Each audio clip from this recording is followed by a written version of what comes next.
یکساں بات کریں گے. ہم ایسی کوئی بات نہیں کریں گے کہ کسی سلسلے والے کو ٹھیس لگے, کسی خانقاہ والے کا منہ چڑھے.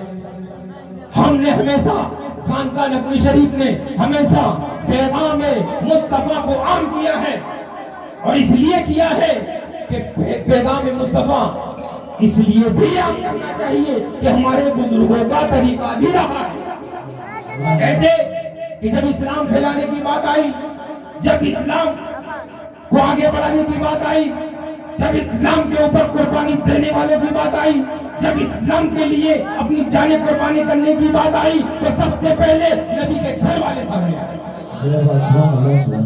ہم انہی کے تو غلام ہیں, انہی کے تو ماننے والے ہیں. جب ہم ان کی سنت کو ادا کریں گے ہمارے بڑے خوش ہو جائیں گے, اور جب ہمارے بڑے خوش ہو جائیں گے تو سمجھ لینا کہ اللہ خوش ہو گیا ہے. ہمیں اپنی زندگی ہمارے حسینی کے مطابق گزارنا ہے, نہ کہ ہم دیکھیے ہم لوگوں کے پاس اتنا ٹائم تو ہے نہیں کہ وہ کیا کر رہا ہے کہ وہ کیا کر رہا ہے. ہمارے پاس 14 خانوادوں کے بزرگان دین ہیں. ہمارے پاس امام حسین علی مقام علیہ السلام کی اولاد پاک ہے.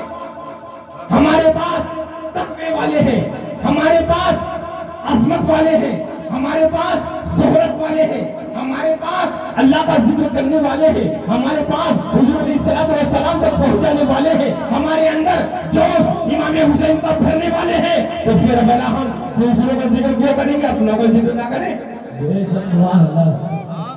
اس لیے ہمیں صرف و صرف سنت والجماعت کا ذکر کرنا ہے. اس کے اندر ان تمام بزرگان دینوں نے کس طریقے سے قربانی کو پیش کیا اور رب کائنات نے ان کے تمام مراتب کو اور آگے بڑھا دیا.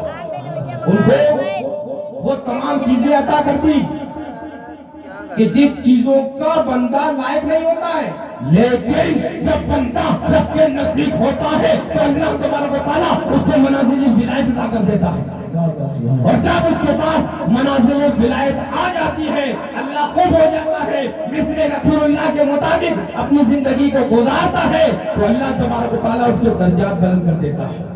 ولایت کے اندر اس کو اونچا مقام عطا کر دیتا ہے. بغداد کی سرزمین ہے, غوث سمدانی, قطب ربانی, شیخ عبد القادر جیلانی رضی اللہ تعالیٰ عنہ ایک بازار سے جا رہے تھے. تاریخ بتاتی ہے, علماء فرماتے ہیں کہ سرکار غوث اعظم رضی اللہ تعالیٰ عنہ ایک بازار سے جا رہے ہیں. آپ دیکھتے ہیں کہ شیخ کرتے ہوئے چلے جا رہے ہیں, پیچھے سے ایک چور بھی ان کے پیچھے لگ جاتا ہے. آپ قیمتی قباضے پہنے ہوئے تھے, آپ کے کپڑے بہت قیمتی تھے, لیکن چور کو یہ معلوم نہیں تھا, چور کو یہ پتا نہیں تھا کہ میں جس کے پیچھے جا رہا ہوں اس کے پیچھے پوری دنیا ہے. یہ چور کو نہیں پتا تھا, لیکن سرکار غوث اعظم رضی اللہ تعالیٰ عنہ اب گھومتے ہوئے جا رہے ہیں. جب آپ کی نگاہ اس چور پر پڑتی ہے کہ اس چور کی نگاہ تو میرے کپڑوں پر ہے, پھر کوئی بات نہیں, سرکار غوث اعظم گھومتے رہے, گھومتے گھومتے اپنے حجرے مقدس کے اندر حاضر ہوتے ہیں. پھر وہی قیمتی کمازاب اتارتے ہیں, اونچے مقام پر ٹاک دیتے ہیں, اور پھر اسی کمرے کے اندر آپ آرام کرنے لگ جاتے ہیں. کچھ دیر کے بعد وہ چور یہ دیکھتا ہے کہ شاید یہ سو گئے ہوں, یہ آرام کرنے لگے ہیں, اسی لیے اب میں اس کو چوری کر کے اور چلا جاؤں گا. تاریخ بتاتی ہے کہ سرکار غوث اعظم رضی اللہ تعالیٰ عنہ اس پہ لیٹے ہوئے ہیں, آرام کر رہے ہیں. چور اپنی باری کا انتظار کر رہا ہے, چور اپنے وقت کا انتظار کر رہا ہے کہ کب یہ سو جائے, کب میں آؤں اور اس کے بعد یہ قیمتی قباضہ اٹھا کے لے جاؤں. قسم خدا کی تاریخ بتاتی ہے کہ سرکار غوث اعظم رضی اللہ تعالیٰ عنہ بھی اس کا انتظار کر رہے ہیں کہ تو کمرے کے اندر گھس تو صحیح پہلے.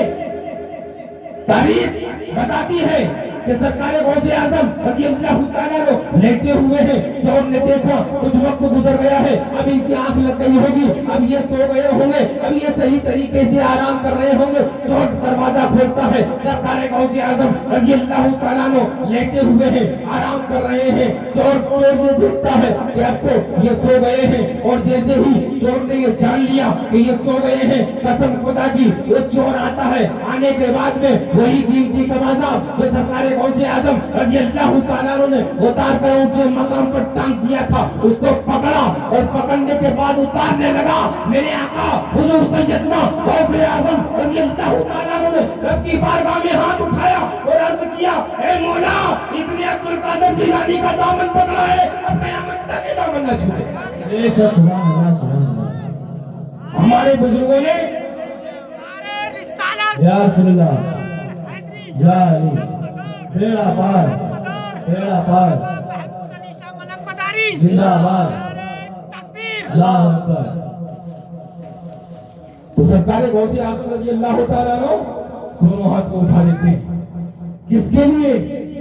ایک بندہ آیا تھا, چاہتے تو نگاہوں سے جلا بھی سکتے تھے, چاہتے اپنے زبان کو تھوڑا سا حرکت دیتے تو ہو سکتا ہے اس کا کچھ بھی برباد ہو سکتا تھا, لیکن نہیں. اللہ تبارک و تعالیٰ نے ان اولیاء اکرام کو, ان اللہ والوں کو وہ پاور, وہ طاقت, وہ رتبے, وہ عظمتیں, وہ شہرتیں عطا کی ہے کہ جب بھی اگر ان کا قدم اٹھتا ہے تو رب کی مرضی کے مطابق اٹھتا ہے. سبحان اللہ سبحان اللہ. رب چاہتا ہے جب یہ کسی کو ولایت عطا کر دیتے ہیں. رب چاہتا ہے جب وہ اس مقام پر جب بندہ پہنچتا ہے جس کو مقام ولایت کہتے ہیں, مقام ولایت کے لیے بندے کو بہت زیادہ محنت کرنا پڑتی ہے. آئیے میرے دوستوں آپ کو بتاتا چلوں کہ اولیاء اللہ 3 قسم کے ہوتے ہیں. کتنے قسم کے؟ 3 قسم کے ہوتے ہیں.